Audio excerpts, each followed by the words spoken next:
Hello everyone, welcome to my channel Ishan fan fiction. तो चलिए friends, अपनी स्टोरी शॉर्ट ऑफ लव का next part शुरू करते हैं। तो लास्ट पार्ट में हमने देखा था कि जहाँ वांग जी और वैंकिंग के बारे में डैरेन विंग और चेंग को बताता है कि वो दोनों डेट कर रहे हैं, जिस पर विंग पूरी तरीके से शॉक्ड हो जाता है। विंग को एक पल के लिए तो बिलीव ही नहीं होता, लेकिन वो जानता है कि डैरेन झूठ भी नहीं बोलता। बेवजह डैरेन इसकी बात नहीं करता। वहीं डैरेन जो पूरे शॉर्ट तरीके से बताता है कि उससे ये सब कुछ वैंकिंग ने बताया है, वहीं विंग को ये सब कुछ बिलीव हो जाता है। वो पूरी तरीके से टूट जाता है और अपने रूम में चला जाता है। वहीं हम चैंग को देखते हैं। चैंग को विंग की हालत देखकर बहुत बुरा लगता है, लेकिन वो जानता है कि आज नहीं तो कल ही होना ही था। विंग को एक दिन ये पता चलना ही था कि वांग जी उससे प्यार नहीं करता, और ये बात तो चैंग को भी पता है कि वांग जी सिर्फ विंग को अपना दोस्त मानता है। वहीं हम देखते हैं विंग जो अपने रूम में जाता है, डोर बंद कर लेता है। उसकी आंखों से आंसू गिर रहे थे। वो वहीं डोर के सहारे बैठता है और बहुत रोने लगता है। वो इतना रोता है और अपनी चेस्ट पे हाथ रखता है और कहता है, मुझे दर्द क्यों हो रहा है, क्यों हो रहा है मुझे दर्द। मैं तो पहले से जानता हूँ कि वो मुझसे प्यार नहीं करता और वो मुझसे कभी प्यार नहीं करेगा, पर मैं फिर भी इतना दर्द क्यों हो रहा है। मुझे तो उसके लिए खुश होना चाहिए कि वो वैंकिंग से प्यार करता है। आखिर आखिर तभी भींग अपने आंसुओं को पोंछता है और कहता है, मैं मैं तभी वो खड़ा होता है। वहीं हम देखते हैं भींग जैसे ही विंडो के पास जाता है, वो अचानक गार्डन में देखता है जहाँ वो वांग जी और वैंकिंग को देखता है, जो दोनों एक दूसरे के गले लग रहे थे। वांग जी को गले लगते देखकर भींग तो अपने हाथों की मुट्ठियाँ बीच लेता है। उसे पहले लग रहा था कि शायद ये झूठ हो सकता है, लेकिन अब तो विंग को पूरी तरीके से यकीन हो जाता है कि वैंकिंग और वांग जी एक दूसरे को डेट कर रहे हैं। उसकी आंखों से इतने आंसू बहते हैं। वहीं हम देखते हैं वैंकिंग और वांग जी जो एक दूसरे की तरफ एक स्माइल करते हैं और फिर से एक दूसरे को हग करते हैं। वैंकिंग और वांग जी को इतना करीब देखकर विंग पूरी तरीके से टूट चुका था। वहीं हम देखते हैं विंग जो सीधा विंडो को बंद करता है और अपने बेड पर लेट जाता है। वो बिल्कुल भी रूम से बाहर नहीं निकलता। वहीं हम देखते हैं थोड़ी देर बाद का सीन, सब गेस्ट थे वो चले गए थे। वांग जी जो सब जगह विंग को ढूंढता है, लेकिन उसे विंग कहीं नहीं मिलता। तभी वो चैंग के पास आता है और कहता है, चैंग विंग कहाँ है। चैंग जो वांग जी की तरफ गुस्से में देखता है, क्योंकि वो नहीं चाहता कि विंग कभी टूटे।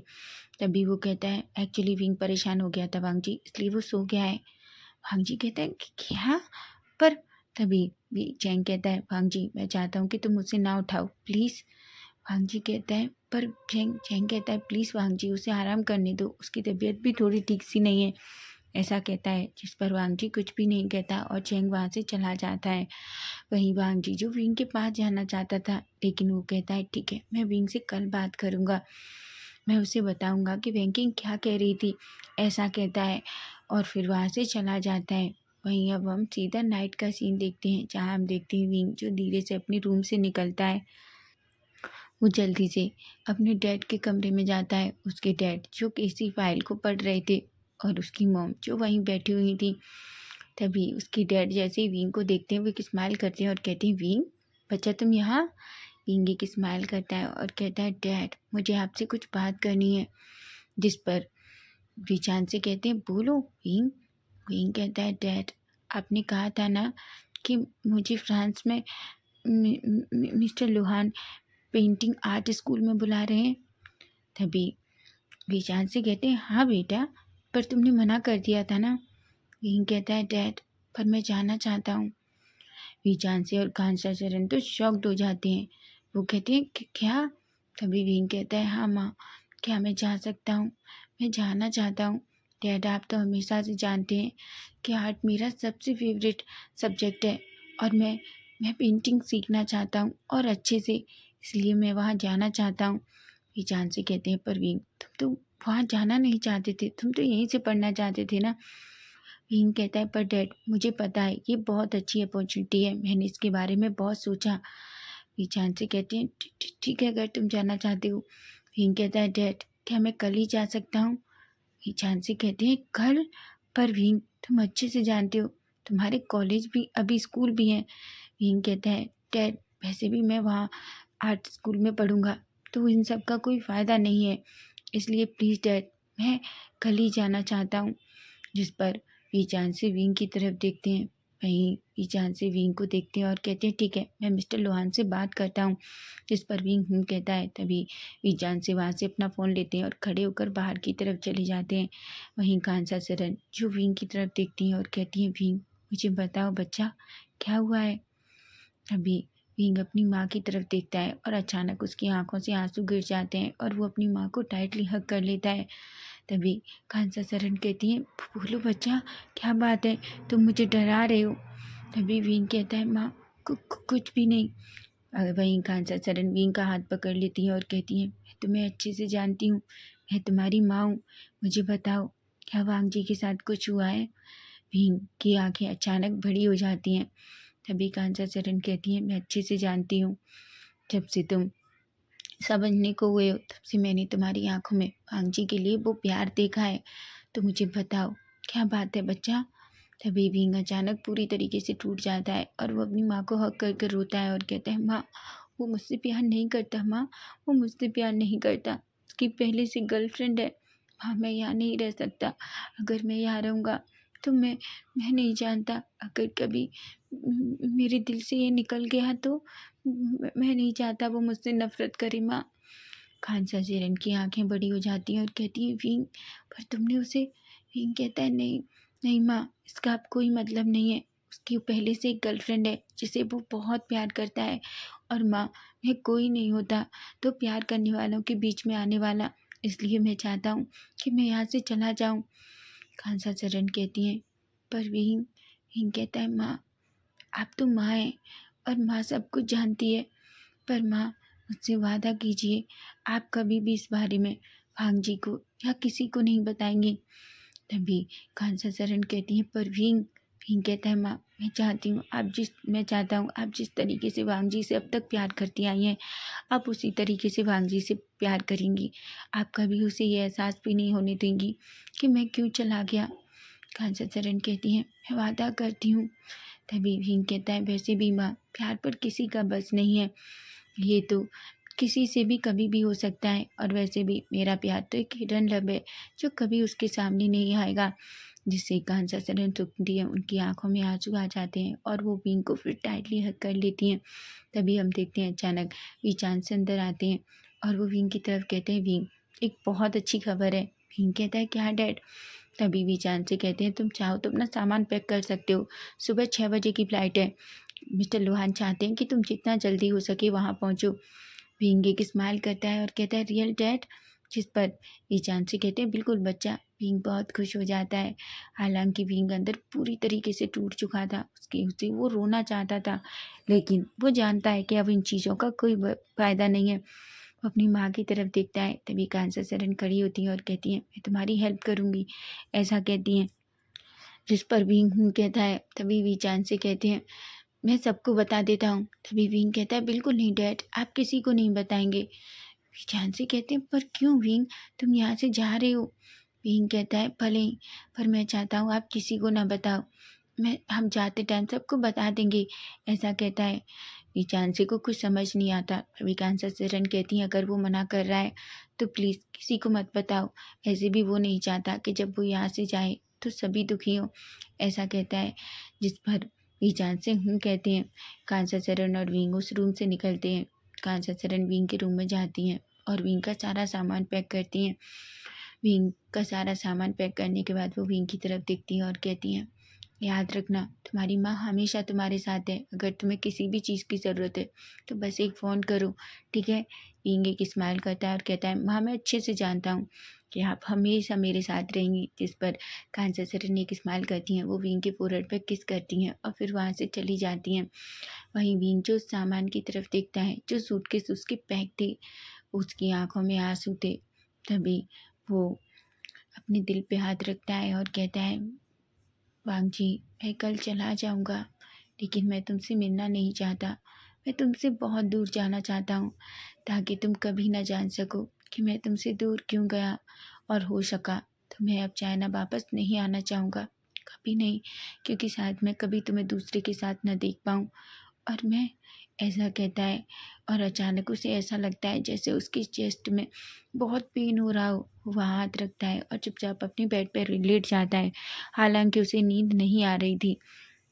वहीं हम थोड़ा मॉर्निंग 5 o'clock का सीन देखते हैं, जहाँ हम देखते हैं विंग पूरी तरीके से रेडी होता है और अपने दोनों बैग लेकर नीचे आता है।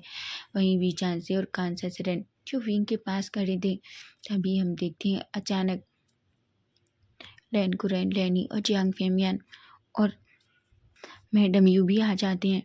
विंग कहता है, तभी कुरैन कहते हैं, विंग तुम क्या करने की कोशिश कर रहे थे? क्या तुम जाने से पहले हमें नहीं बताना चाहते थे? विंग कहता है, आंटी अंकल आप। तभी वीचान से कहते हैं, सॉरी विंग, पर बच्चा मैं ये नहीं छुपा सकता, नहीं तुम्हारे अंकल बाद में मुझे बहुत डांटते। विंग एक स्माइल करता है। तभी के लैन कुरैन, चांग फेमियान, लैनी और कान और मैडम यू तीनों चारों विंग से मिलते हैं। वो विंग के फोrehead पे किस करते हैं और कहते हैं, अपना काम अच्छे से करना, ठीक है? अगर तुम्हें किसी भी चीज़ की ज़रूरत है तो हाँ, बस मुझे बता देना। तभी लैन कुरैन अचानक अपनी पॉकेट से की निकालते हैं और विंग की तरफ रखते हैं। विंग कहता है, अंकल ये क्या है? तभी कुरैन कहते हैं, तुम जानते हो मेरा बहुत बड़ा मेंशन है फ्रांस में। मैं चाहता हूँ कि तुम किसी अपार्टमेंट में रेंट पे नहीं बल्कि उस मेंशन में रहो, समझे तुम? विंग कहता है, पर तभी लैन लैन कुरैन कहते हैं, विंग मैंने कह दिया ना। विंग एक स्माइल करता है और उस कीज़ को ले लेता है। वहीं हम देखते हैं फेमियान जो एक की अपनी पॉकेट से निकालते हैं। विंग कहता है, अब अंकल ये क्या है? तभी फेमियान कहते हैं, वहाँ एक बहुत अच्छी कार है जो तुम्हें पसंद है, इसलिए मैंने पहले ही वहाँ अरेंज करवा दी है। विंग कहता है, अब जानते हैं ना मैं भी कार नहीं चला सकता। तभी फेमियान कहते हैं, तुम टेंशन मत लो, मैंने पहले ही वहाँ एक ड्राइवर रख दिया है। विंग एक स्माइल करता है और उन दोनों को हक करता है।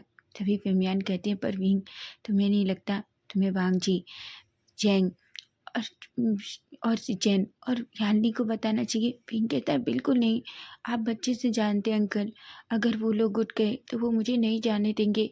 और प्लीज़ अंकल, मैं बस उन्हें इसलिए नहीं बताना चाहता क्योंकि मैं नहीं चाहता कि वो सैड हों।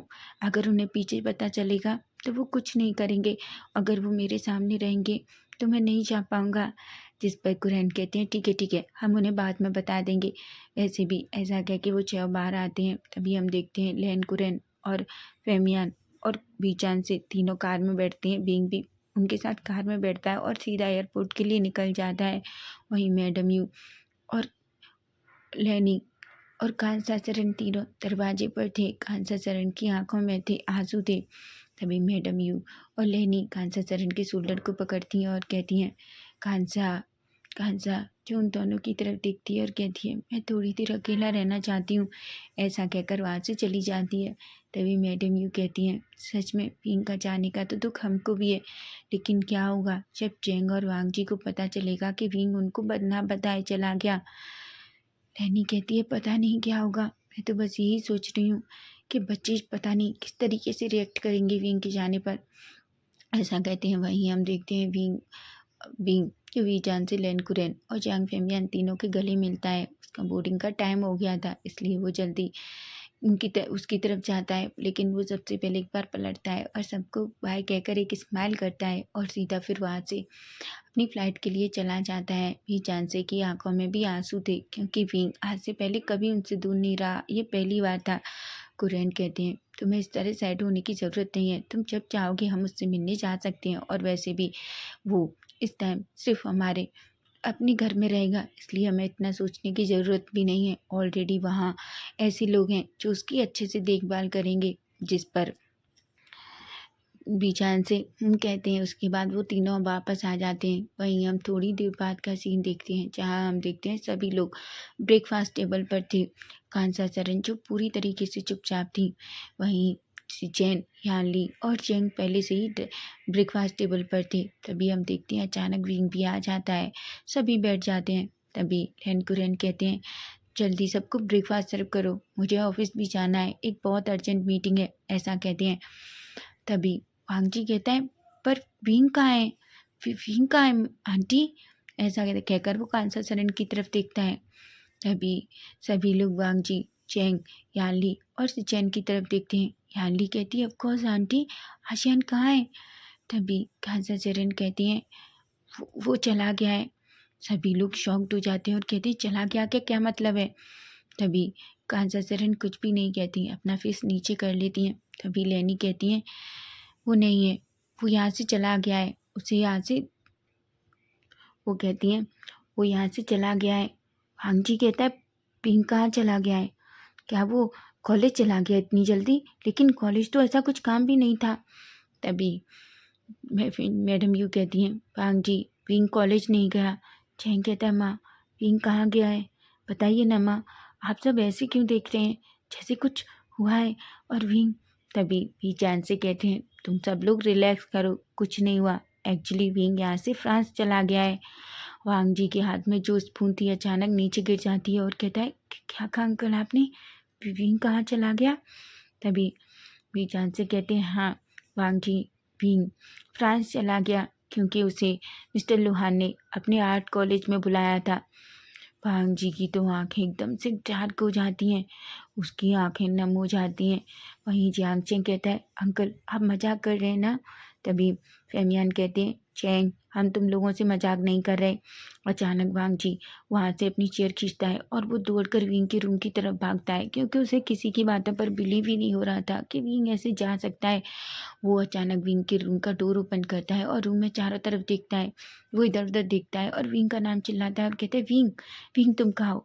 विंग देखो ना तुम्हारे मॉम डैड कैसा मजाक कर रहे हैं, यहाँ तक कि उनके मजाक में मेरे मॉम डैड भी साथ में है। ऐसा कहता है और वो वॉशरूम में और इधर उधर यहाँ तक कि बालकनी में सब जगह जाता है, लेकिन उसे विंग कहीं नहीं दिखता। तभी वो अचानक विंग के रूम के कबर्ड्स ओपन करता है जहाँ उसका सारा सामान गायब था।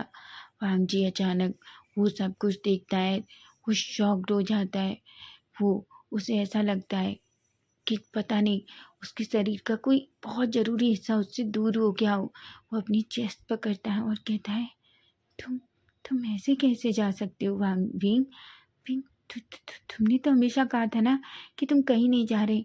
तुम अगर आर्ट में पढ़ना भी जाओगे तो तुम यहीं से पढ़ोगे, फिर तुम ऐसे क्यों चले गए? और तुमने मुझे बताया भी नहीं कि तुम जा रहे हो। ऐसा कैसे कर सकते हो विंग तुम मेरे साथ?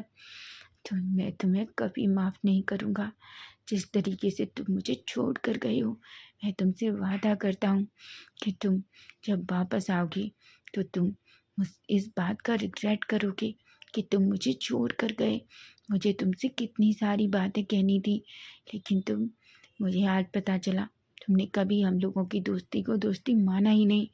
तुम ना, ऐसा कहता है और वहीं बैठकर रोने लगता है। वहीं हम देखते हैं चैंग जो अचानक वांग जी विंग के रूम में आता है। वहीं वो वांग जी को देखता है, वांग जी जो वहीं चुपचाप बैठा हुआ था। चैंग कहता है वांग जी। वांग जी अचानक चैंग की तरफ देखता है गुस्से में और कहता है तुम्हें पता था ना कि विंग फ्रांस जा रहा है?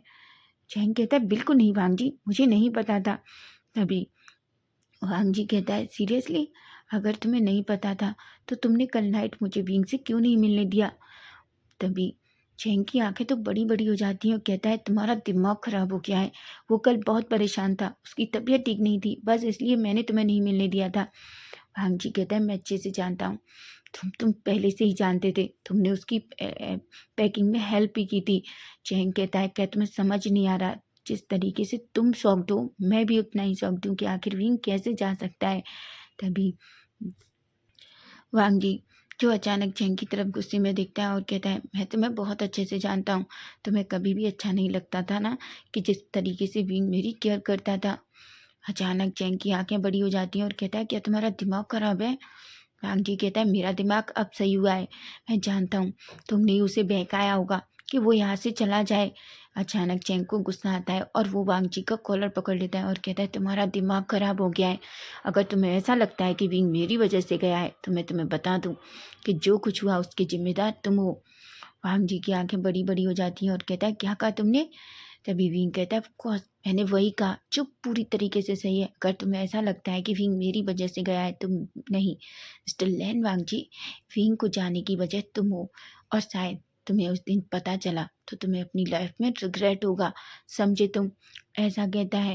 वांग जी जो चैंग की तरफ देख रहा था, तभी चैंग अचानक वांग जी को पुश करता है और कहता है दूर रहो मुझसे, और अच्छा हुआ वो यहाँ से चला गया। हालांकि मुझे नहीं पता कि वो क्यों चला गया, लेकिन वो बहुत खुश हूँ कि वो तुमसे दूर चला गया। वो तुमसे दूर जितना रहेगा उतना खुश रहेगा, समझे वांग जी? ऐसा कहता है और वहाँ से चला जाता है। वांग जी वो पूरी तरीके से भूत बनकर खड़ा हुआ था। उसे नहीं समझ आ रहा था कि क्या करना है, और चैंग ने आखिर ऐसा क्यों कहा कि वो मेरी वजह से चला गया। वहीं वांग जी जो धीरे धीरे स्टेप से नीचे आता है, तभी वो देखता है कि चैंग वहाँ नहीं था। वांग जी भी सीधा वहाँ से चलना चाहता है। सब फेमियान, लैन कुरेन और वीचान से तीनों की तरफ देखते हैं। तभी लैन कुरेन कहते हैं, उन दोनों को क्या हुआ है। तभी लैनी कहती है, उन दोनों को छोड़ दो, शायद वो विंग के जाने की बात को अभी तक डाइजेस्ट नहीं कर पा रहे हैं, उन्हें थोड़ा टाइम लगेगा। इसलिए मैंने विंग से कहा था कि वो इन चारों को बता दे, लेकिन विंग नहीं चाहता था कि तुम चारों को पता चले। यानली की आंखों में आंसू आ जाते हैं और कहता है, माँ आप ये कैसे कह सकती हैं, आपने हमें उठाया क्यों नहीं जब आशियान जा रहा था। तभी सिचेन कहते हैं, बिल्कुल माँ, आपको बताना चाहिए था कि विंग जा रहा है।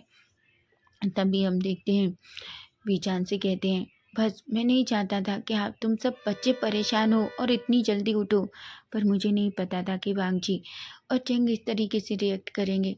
वहीं मैडम यू कहती हैं, बिल्कुल वो करेंगे, तुम जानते हो ना वो तीनों एक दूसरे से कितना प्यार करते हैं। वहीं कांसा सरन अपनी हाथों की मुट्ठियाँ बीच लेती हैं। वो अपने मन में कहती हैं, अगर वो मेरे बच्चे से प्यार करता तो मेरा बच्चा कभी नहीं जाता, इसकी वजह से ही तो सब कुछ हुआ। भाग जी तुम्हें पता चलना चाहिए, मैं भी यही चाहती हूँ कि तुम्हें पता चले। वहीं कांसा सरन भी कुछ नहीं कहती और चुपचाप वहाँ से चली जाती हैं। तभी लैन कुरन अचानक खड़े होते हैं, ईशान से भी खड़े होते हैं और कहते हैं, मुझे लगता है मुझे ऑफिस जाना चाहिए। ऐसा कहकर वो भी वहाँ से चले जाते हैं। कोई भी ब्रेकफास्ट नहीं करता। तभी लैन कुरैन कहते हैं, ऐसा लग रहा है जैसे इस घर की खुशियाँ विंग के साथ ही चली गई हों। घर पूरी तरीके से वीरान जैसा फील हो रहा है। वो जब ब्रेकफास्ट टेबल पर होता तो इतने सारे मजाक करता। ऐसा क्यों लग रहा है जैसे हमने विंग के जाने के बाद इस घर की खुशियों को उसके साथ ही बेच दिया हो।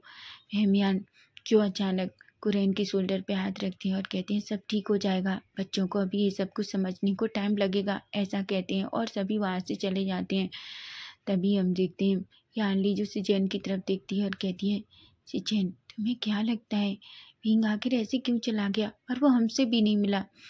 सिचेन कहते हैं, यानली मैं नहीं जानता, पर मुझे ऐसा क्यों लग रहा है कि जैसे वो जानबूझकर गया है, कि वो यहाँ से दूर जाना चाहता हो। तभी हम देखते हैं यानली जो खड़ी होती है और चुपचाप वहाँ से चली जाती है। वो जल्दी से कांसा सरन के रूम में जाती है और कांसा सरन के पास बैठ जाती है। कांसा सरन जो बहुत रो रही थी। तभी हम देखते हैं कांसा सरन जो यानली को देखती हैं और अचानक अपने आंसुओं को क्लीन करती हैं और कहती हैं, यानली क्या तुमने ब्रेकफास्ट किया। यानली कहती है, आंटी आप हमेशा कहती हैं ना कि आप मुझसे बहुत प्यार करती हैं, क्योंकि इस पूरे घर में मैं अकेली लड़की हूँ। जिस पर कांसा सरन कहती हैं, बिल्कुल। तभी यानली कहती हैं, तो आप क्या मुझे नहीं बताएंगी कि विंग कहाँ गया। तभी कांसा सरन कहती हैं, विंग फ्रांस चला गया है यानली, वो आर्ट कॉलेज में पढ़ना चाहता था। तुम तो जानती हो कि उसको आर्ट पढ़ना कितना अच्छा लगता है। यानली कहती है, आंटी विंग क्यों चला गया।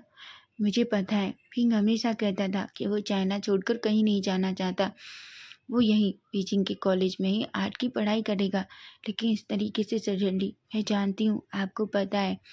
तभी कांसा सरन कहती हैं, यानली मैं नहीं चाहती मैं अपने बच्चे के बारे में कुछ भी बताऊं, और जो कुछ था शायद कभी विंग वापस आए और तुम्हें खुद बताए। यानली मैं उस बारे में कोई बात करना नहीं चाहती। मैं जानती हूँ तुम विंग से बहुत प्यार करती हो, लेकिन यानली समझो बेटा, मैंने विंग को प्रॉमिस किया है कि मैं कभी भी उसके बारे में किसी को कुछ नहीं बताऊंगी, और बेटा मैं अपने बेटे से किया हुआ प्रॉमिस निभाना चाहती हूँ। यानली एक गहरी सी सांस लेती है और कहती है, ठीक है, मैं आपके हर फैसले को रेस्पेक्ट करती हूँ, लेकिन आप मुझसे वादा करिए आप सैड नहीं होंगी। आपको किसी भी चीज़ की ज़रूरत है तो आप बस मुझे बताएंगी, समझी ना आप। और वैसे भी आप याद रखिए, अगर कभी विंग वापस आया और उसे पता चला कि उसकी मॉम की हमने देखभाल नहीं की तो वो कितना गुस्सा होगा। जिस पर कांसा सरन एक स्माइल करती हैं। वहीं यानली वहाँ से चली जाती है और कांसा सरन वहीं बैठी हुई रह जाती हैं। वहीं हम विंग को देखते हैं, विंग जो फ्रांस में पहुँच जाता है। विंग जो फ्रांस में सीधा उस मेंशन में पहुँचता है जहाँ वो रुकने वाला था। विंग जैसे ही वहाँ पहुँचता है, विंग उस मेंशन को देखता है। मेंशन रियली में बहुत बड़ा और बहुत ब्यूटीफुल था। तभी हम देखते हैं एक पर्सन जो विंग के सामने आता है और विंग को झुककर वो करता है। विंग जो उसकी तरफ शॉकिंगली देखता है, तभी वो पर्सन एक स्माइल करता है और कहता है, सर मुझे पता है आपका नाम विंग है ना। विंग एक हाँ कहता है। तभी वो पर्सन कहता है, एक्चुअली हमें मिस्टर लैंड ने पहले ही बता दिया था कि आप यहाँ आने वाले हैं। सच बता दें तो हम इस पूरे मेंशन की देखभाल करते हैं। मेरा नाम मिस्टर सू है। और तभी एक लेडी आती है जो दिखने में बहुत ब्यूटीफुल थी, हालांकि उसकी उम्र कम से कम 45 होगी। वो आती है और विंग को देखती है और एक स्माइल करती है। विंग भी वो लेडी को देखकर एक स्माइल करता है। तभी वो पर्सन कहता है, और ये मेरी वाइफ है मिसेस सू, जिस पर विंग उन दोनों को अच्छे से वो करता है। तभी मिसेस सू जो विंग को देखती हैं और एक स्माइल करती हैं और कहती हैं, तुम तो बहुत ब्यूटीफुल हो। तभी विंग थोड़ा शर्मा जाता है और थैंक यू कहता है। तभी मिस्टर सू कहते हैं, चलिए मैं आपको आपका रूम दिखा देता हूँ। तभी विंग कहता है, अंकल आपको मुझसे आप करके बात करने की ज़रूरत नहीं है, मैं आपसे बहुत छोटा हूँ, आप मुझे विंग कह सकते हैं, मेरा नाम विंग है। जिस पर मिस्टर सू कहते हैं, पर आप। तभी विंग कहता है, देखिए मुझे इस बात से कोई फ़र्क नहीं पड़ता कि इस घर की केयर टेकर हैं आप, लेकिन मैं आपको बता दूं, मैं अब इस घर में आपके साथ रहने वाला हूं, तो मैं नहीं चाहता कि आप इतने रेस्पेक्ट से मेरे से बात करें। बस मैं चाहता हूँ कि आप मेरा नाम लें, मेरा नाम विंग है। जिस पर वो कहता है। वो तभी मिसेस सू कहती है, ठीक है विंग बेटा चलो मैं तुम्हें तुम्हारा रूम दिखा देती हूँ। जिस पर विंग कहता है। तभी मिसेस सू विंग को अपने साथ ऊपर ले जाती हैं। वो विंग के लिए एक रूम ओपन करते हैं। रूम बहुत ब्यूटीफुल था, बाहर से देखने पर ही बहुत प्यारा नज़ारा दिखता है। विंग जल्दी से अपना सामान रखता है। तभी मिसेस सू एक स्माइल करती हैं और कहती है, ठीक है मैं आपके खाने के लिए कुछ बनाती हूँ। जिस पर विंग कहता है और मिसेस सू वहाँ से चली जाती हैं। मिसेस सू के जाने के बाद विंग धीरे से वो विंडो ओपन करता है और विंडो के सामने खड़ा हो जाता है। सामने का जो नज़ारा था वो बहुत ब्यूटीफुल था। देखते ही पता चल रहा था कि वो कितना सुंदर है। वहीं विंग जो सामने खड़ा होता है और अचानक उसे विंग, चैंग और सबकी याद आने लगती है। वो घर को याद करता है, उसे अपनी माँ की याद आ रही थी। चाइना से इतना दूर एक अनजान शहर में विंग पहले कभी नहीं आया। सबसे ज़्यादा उसे अपनी माँ की याद आ रही थी। लेकिन वहीं उसके सामने वांग जी और वैंकिंग का वो गले मिलना आ जाता है। वो एक गहरी सी सांस लेता है और कहता है, विंग तुमने बहुत अच्छा किया है, तुमने बहुत अच्छा काम किया, तुम्हें यहाँ आकर कोई गलत डिसीजन नहीं लिया है, ऐसा कहता है और एक गहरी सी सांस लेता है। फिर वो उठता है और सीधा वॉशरूम में चला जाता है। वहीं हम चाइना में देखते हैं, जहाँ हम देखते हैं वांग जी और चेंग जो दोनों कॉलेज जाते हैं पर एक दूसरे से कोई बात नहीं करते। दोनों एक दूसरे से बहुत सारी दूरी बना लेते हैं। वहीं डेरन ये देखकर शॉक्ड हो जाता है। तभी डेरन जो वांग जी के पास जाता है और कहता है, वांग जी क्या हुआ, क्या तुम्हारी और चेंग की फाइट हुई है, क्या विंग कहाँ है। तभी वांग जी अचानक डेरन को गुस्से में देखता है और कहता है, मुझसे क्यों पूछ रहे हो, जाकर उससे पूछो जिसे पता है विंग कहाँ है, और वैसे भी मैं किसी विंग को नहीं जानता, ऐसा कहता है और अचानक वहाँ से चला जाता है। डेरन तो शॉक्ड हो जाता है और वो वांग जी की तरफ देखता है। तभी वो चैंग के पास जाता है और कहता है, चैंग क्या हुआ, विंग कहाँ है। तभी चैंग एक गहरी सी सांस लेता है और कहता है, विंग चला गया। डेरन कहता है, क्या विंग चला गया, पर कहाँ। डेरन कहता है, विंग हमेशा के लिए फ्रांस चला गया, वो वहाँ आर्ट पढ़ना चाहता है, इसलिए वो यहाँ से चला गया। डेरन को तो बिलीव ही नहीं हो रहा था। डेरन कहता है, तुम मजाक कर रहे हो ना। चैंग अचानक गुस्से में डेरन की तरफ देखता है और कहता है, सबको ऐसा क्यों लगता है जैसे मैं सब कुछ जानबूझकर करता हूँ। डेरन कहता है, पर हुआ क्या है, तुम मुझ पर क्यों चिल्ला रहे हो। चैंग कहता है, तुम मुझसे कुछ भी मत पूछो, समझे तुम। वहीं हम देखते हैं डेरन जो ये सब कुछ सुनकर पूरी तरीके से शॉक था, लेकिन वहीं जब कोई ये सुनता है वो बहुत खुश हो जाता है और वो कहती है, इसका मतलब अब वांग जी को मुझे अपना बनाने का पूरा मौका है। भले ही वांग जी ने कल मुझसे मना कर दिया हो कि वो मुझे कभी डेट नहीं कर सकता, वो मुझे प्यार नहीं करता, लेकिन मैं जानती हूँ मैं वांग जी को धीरे धीरे अपना बना लूँगी, ऐसा कहती है और एक स्मग करती है। वहीं लूसी कहती है, वहीं लूसी जो वैंकिंग की तरफ देखती है और कहती है, वैंकिंग क्या ये सब कुछ तुम्हारी वजह से हुआ। वैंकिंग कहती है, मुझे नहीं पता, मैंने कुछ भी नहीं किया, लेकिन अगर ऐसा कुछ हुआ है तो मैं बहुत खुश हूँ ये सब कुछ हुआ। लूसी जो शॉकिंगली वैंकिंग की तरफ देखती है और कहती है, पर वैंकिंग तुमने देखा ना वांग जी कितना अजीब हो गया है। तभी वैंकिंग कहती है, तुम चिंता मत करो, वो मैं उसे अब देखो किस तरीके से अपना बनाती हूँ, ऐसा कहती है और वहाँ से चली जाती है। वहीं वेंकिंग जो सीधा वांगजी के पास जाती है। वांगजी जो बहुत गुस्से में गार्डन एरिया में बैठा हुआ था। तभी वेंकिंग जो वांगजी के शोल्डर पर हाथ रखती है। वांगजी जो अचानक पलटता है और कहता है, विंग तुम आ गए। लेकिन जैसे ही वो वेंकिंग को देखता है, वो गुस्से में देखता है। वेंकिंग कहती है, विंग मैं वेंकिंग। वांगजी कहता है, तुम यहाँ क्या कर रहे हो। वेंकिंग कहती है, वांगजी मैं वो। तभी वांगजी जो वेंकिंग की तरफ गुस्से में देखता है और कहता है, वेंकिंग मैंने तुमसे कल ही कह दिया था कि मैं कभी तुम्हारे साथ कोई रिलेशन रखना नहीं चाहता, समझे तुम। हम सिर्फ दोस्त हो सकते हैं। अगर तुम ये सोचती हो कि तुम मेरे करीब इस तरीके इस टाइम पर आने की कोशिश करोगी तो तुम बहुत गलत हो, ऐसा कहती है और अचानक गुस्से में वहाँ से चला जाता है।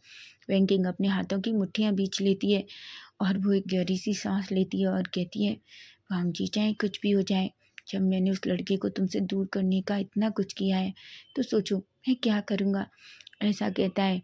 कहती है। वहीं हम देखते हैं विंग जो सीधा फ्रांस में मिस्टर लुहान से मिलता है। मिस्टर लुहान विंग को देखकर बहुत इम्प्रेस हो जाते हैं। उन्हें तो बिलीव ही नहीं हो रहा था कि विंग जो अभी सिर्फ 15 साल का है उसमें इतना टैलेंट है। वहीं विंग जो वहाँ के कॉलेज में एडमिशन ले लेता है। दिन ऐसे ही बीतते हैं। दिन अब साल में बदल जाते हैं। वांगजी जो पूरी तरीके से कोल्ड हो चुका है, वो किसी से बात नहीं करता। उसने अपने आप को पूरी तरीके से अकेला कर लिया है। चेंग और वांगजी अभी भी बात नहीं करते। वहीं चेंग जो विंग से कभी कभी फ़ोन पर बात करता है, लेकिन वांगजी जो कभी भी विंग से बात नहीं करता। हालांकि पूरी फैमिली विंग से बात करती है, लेकिन जब भी वांगजी को ये पता चलता है कि विंग का कॉल है तो वो वहाँ से उठकर चला जाता है। आखिर वांगजी को क्या हो गया है, वांगजी ऐसा क्यों हो गया है, कल हम नेक्स्ट पार्ट में देखेंगे क्या होगा जब इतने सालों के बाद विंग और वांगजी एक दूसरे से मिलेंगे। क्या वांगजी विंग को माफ़ करेगा या विंग का जो हिडन सीक्रेट है वो बाहर आएगा। अगर आपको फैन फिक्शन अच्छा लगे तो प्लीज़ प्लीज़ चैनल को सब्सक्राइब जरूर करना और हाँ, कमेंट करके ज़रूर बताना कि आज का पार्ट कैसा लगा। Bye bye, take care.